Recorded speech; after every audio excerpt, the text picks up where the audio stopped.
సహోదరులారా, దేవుని పేరట మీ అందరికీ శుభములు, వందనములు.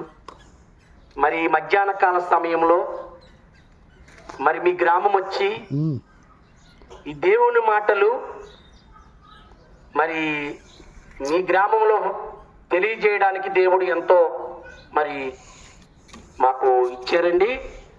మీరు ఏ పనిలో ఉన్నను ఒక 5 నిమిషాలు ఈ దేవుడు మాటలు ఆలకిస్తారని ప్రభు పేరట మిమ్మల్ని బ్రతిమాలి వేడుకొనిస్తున్నాము. యేసుక్రీస్తు ప్రభు వారు అందరికీ దేవుడండి, ఆయన అందరికీ ప్రభు అండి.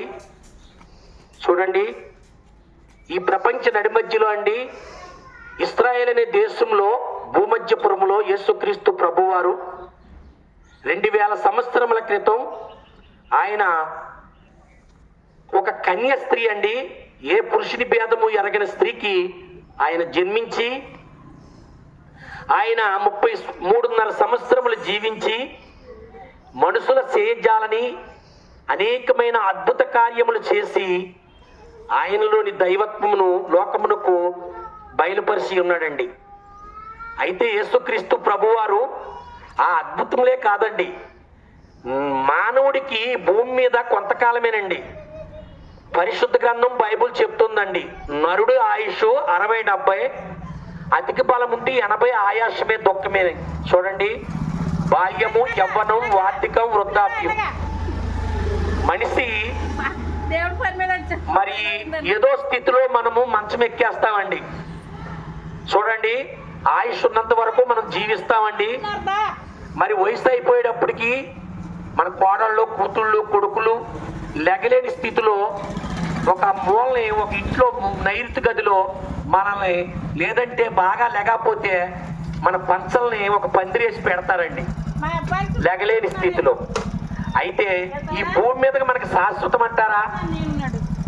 మరి శాశ్వతం కాదని మీకు తెలుసు, మాకు తెలుసు అండి. మరి అసలు శాశ్వతం ఏంటండి? ఉందండి, అదే పరలోకం అండి, స్వర్గం అండి. మన గ్రంథాలు కూడా చెప్తున్నాయి స్వర్గం ఉందని. మరి ఆ స్వర్గం చేరాలంటే మనం ఎలాగండి? మరి ఇక్కడ ఎలా పడితే అలా బ్రతికేస్తే వస్తుందంటారా?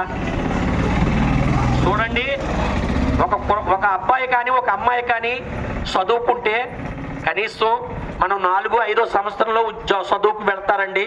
కనీసం ఒక 18 ఏళ్ళు 20 ఏళ్ళు చదివితే కానీ చదువు అయ్యి ఒక ఉద్యోగం రాదండి. చూడండి, ఒక IAS, IPS ఏదన్నా పెద్ద ఉద్యోగం కావాలంటే చదువు అయిపోయిన తర్వాత ఇంకా రాత్రి పగలు కష్టపడి చదివి ఇంటర్వ్యూలు పాస్ అయ్యి ఎగ్జామ్లు పాస్ అయ్యి ఆ యొక్క పెద్ద ఉద్యోగం కావాలంటే ఎన్నో కష్టపడితేనే కానీ ఆ ఉద్యోగం రాదండి. మరి ఆ ఉద్యోగం వచ్చిన తర్వాత అది గట్టిగా ఉంటే 30-35 సంవత్సరాలు ఉద్యోగం చేస్తారండి. అప్పటికి ఈయన వయసు అయిపోద్ది, ఉద్యోగం అయిపోద్దండి, రిటైర్మెంట్ అయిపోద్ది.